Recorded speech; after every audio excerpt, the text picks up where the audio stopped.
हम प्रभु परमेश्वर को धन्यवाद देते हैं आज की सुबह के लिए, आज के दिन के लिए धन्यवाद। जो सुंदर दिन प्रभु ने हमें दिया है कि आज के दिन में हम प्रभु की महिमा कर सके, उसके नाम को दे सके। मैं आप सभी का स्वागत करता हूं, वेलकम करता हूं आज के इस डिवोशन में, और आप सब के लिए आशीष को मांगता हूं कि प्रभु आप सबको बहुत आशीष दे और प्रभु का दया का हाथ आप सब पर बना रहे। आज के दिन की शुरुआत हम प्रभु के वचन के साथ करना चाहते हैं, इसलिए आप मेरे साथ देखेंगे यूहन्ना रचित समाचार उसका 20 अध्याय और उसके 19 पद से लेकर 23 पद तक मैं आपके सामने पढ़ूंगा। उसी दिन जो सप्ताह का पहला दिन था, संध्या के समय जब वहां के द्वार जहां चेले थे यहूदियों के डर के मारे बंद थे, तब यीशु आया और उनके बीच में खड़ा होकर उनसे कहा, तुम्हें शांति मिले।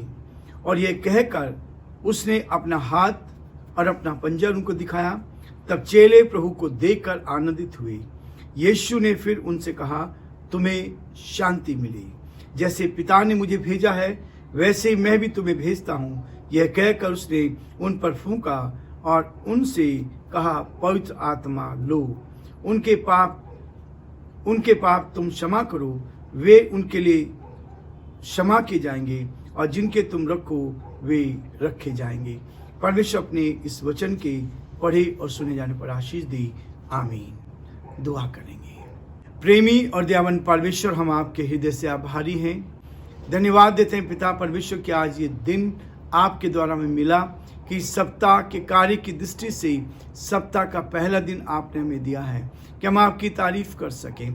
कल अपने भवन में लेकर गए, अपनी उपस्थिति का एहसास दिया, अपनी आत्मा से भरा, अपनी सामर्थ से भरा। प्रभु हमारे भाई बहनों को संभाले रखा। हम इसके लिए आपकी स्तुति, आपकी प्रशंसा करते हैं। आज दिन भर आप हमें संभाल, अपनी उत्तम आशीष दे, आपका हाथ हमारे साथ बना रहे, ताकि हम आपके नाम में आगे बढ़ते जाएं, और जो आपकी इच्छा है प्रभु जो हमारे जीवन से पूरी की जाए। इस डिवोशन को आपके हाथ में सौंपते हुए इस विनती को अपने प्रभु अपने धार करता यीशु मसीह के नाम से मांगते हैं, आमीन।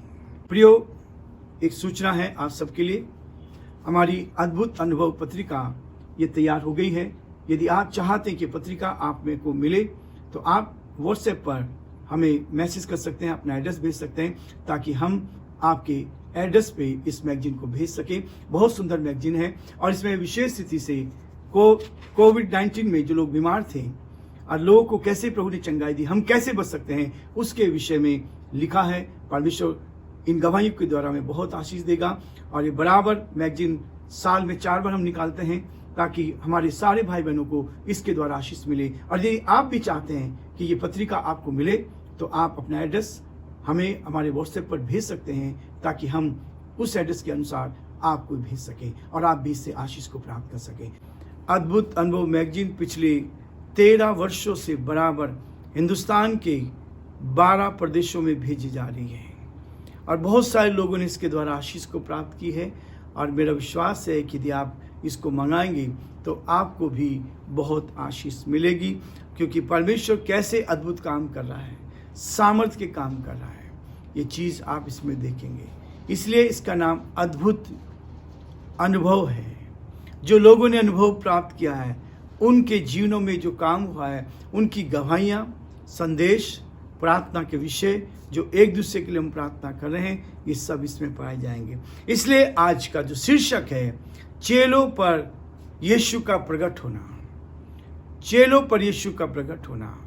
अपने पुनरुत्थान के बाद जब यीशु मसीह को क्रूस पर चढ़ाया गया, तो कई चेलों ने संदेह किया, जिनमें से थोमा एक था।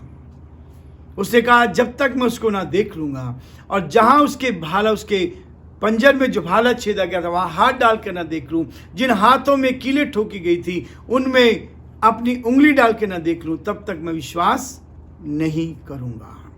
और यहां ऐसा होता है। उसी दिन जो सप्ताह का पहला दिन था, संध्या के समय, जब वहां के द्वार जहां चेले थे यहूदियों के डर के मारे बंद थे, यीशु मसीह को क्रूस पे चढ़ा दिया गया। इनके गुरु को क्रूस पे चढ़ा दिया गया। और क्रूस पे चढ़ाने वाला भी कौन था? उसका ही शिष्य था, जो उसके साथ भोजन करता था, जो उसके साथ रहता था, जो उसके साथ बैठता था, जो उसकी देखभाल करता था, जो उस समय जो धन का सारा संचय करता था, पूरा पैसा उसके पास रहता था। उसने यीशु मसीह को अपने गुरु को पकड़वा दिया। प्रियो, ये सबसे बहुत ही दर्दनाक चीज होती है, लेकिन प्रभु यीशु मसीह ने कहा हाय उस पर जिसके कारण मनुष्य का पुत्र पकड़वाया जाता है। ये तो होना संभव था, ये तो भविष्यवाणी की गई थी कि यीशु मसीह को क्रूस पे चढ़ाया जाएगा, परंतु हाय उस मनुष्य पर जिसके कारण मनुष्य का पुत्र पकड़वाया जाता है। यीशु मसीह को संदेह किया लोगों ने, और संदेह करने के बाद यीशु मसीह जब द्वार बंद थे तो वो उनके बीच में आ गया। पुनरुत्थान के बाद आत्मिक दृष्टि से यीशु दिखाई दिया लोगों को। 40 दिन तक वो दिखाई देता रहा, और यहाँ 19 पद में लिखा है, तब यीशु आया और उनके बीच में खड़ा होकर उनसे कहा, तुम्हें शांति मिली। लोग शांति की तलाश में क्या करते हैं?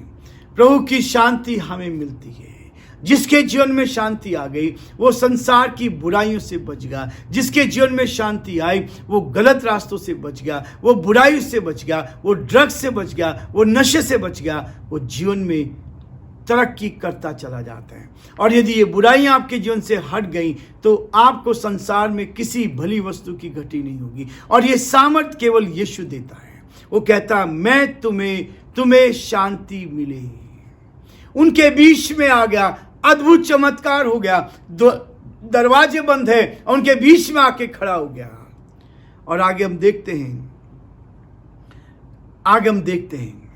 यदि 24 पद में आप पढ़ेंगे, लिखा है, परंतु 12 में से एक अर्थात थोमा जो दिदुमुस कहलाता है, जब यीशु आया तो उनके साथ ना था। तब अन्य चेले उससे कहने लगे, हमने प्रभु को देखा है। तब उसने कहा, जब तक मैं उसके हाथों में कीलों के छेद ना देख लूं और कीलों के छेदों में अपनी उंगली ना डालूं, उसके पंजर में अपना हाथ ना डालूं, तब तक मैं विश्वास नहीं करूंगा।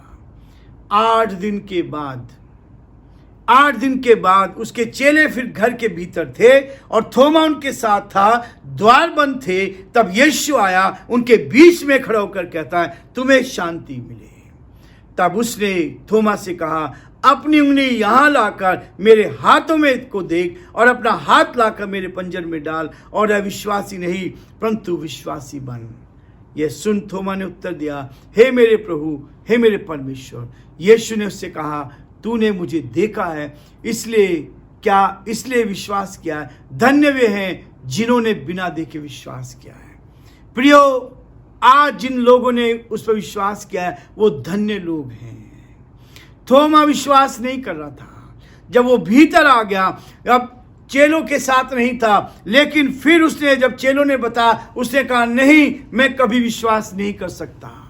और उसने उस थोमा को प्रभु ने इस हिंदुस्तान में भेजा और वही थोमा यहाँ हिंदुस्तान में आया। प्रियो, मेरे आपके लिए आनंद की बात है कि प्रभु हमें शांति देता है। पुनरुत्थान के बाद भी 40 दिन तक वो अपने चेलों को दिखाई दिया और 40 दिन तक 500 से अधिक लोगों को दिखाई दिया। ये विटनेस है, ये गवाही है। और आज हम देखते हैं उसको, अपनी आत्मिक आंखों से हम उनको देखते हैं। हम आत्मा में उनको महसूस करते हैं। वो जीवित है, हमसे बात करता है, हमारे साथ साथ रहता है। इसलिए वो कहता है, प्रभु को देखकर आनंदित हुई। और उसने कहा, फिर यीशु ने उनसे कहा, तुम्हें शांति मिले, तुम्हें शांति मिले। प्रभु का संदेश है शांति, शांति, शांति। प्रभु में शांति देना चाहता है और उस शांति से भरना चाहता है। उसके बाद लिखा है 22 पद में, यह कहकर उसने उन पर फूंका और उनसे कहा, पवित्र आत्मा पाओ। परमेश्वर की आत्मा हमारे अंदर आएगी तो क्या होगा? हमारा हृदय शुद्ध हो जाएगा। और शुद्ध होते ही बुराइयां, झूठ, बेईमानी, लालच, ये सारी चीजें हमारे जीवन से निकल जाएगी। प्रियो, हमने इस सीरीज को शुरू किया है और आज मैं इसको यहीं समाप्त करना चाहूंगा। यीशु मसीह को लोगों ने, चेलों ने देखा, शांति देने के लिए यीशु मसीह इस दुनिया में आया, लोगों को तसल्ली देने के लिए आया। इतने आश्चर्य कर्म हमने देखे, उन आश्चर्य कर्मों को देखकर हमने देखा कि इन आश्चर्य कर्मों के द्वारा प्रभु ने अपना काम किया है और आज वो आपके जीवन में भी काम करना चाहता है। वो कहता है तुम्हें शांति मिले और पवित्र आत्मा लो। जिनके पाप तुम क्षमा करो वे उनके लिए क्षमा किए जाएंगे और जिनके तुम रखो वे रखे जाएंगे। ये ताकत, ये शक्ति, ये बल प्रभु में दे के गया है। जिनके पाप तुम क्षमा करोगे वो क्षमा किए जाएंगे और जिनके पाप क्षमा नहीं होंगे, तुम चाहोगे नहीं होने चाहिए, वो नहीं होंगे।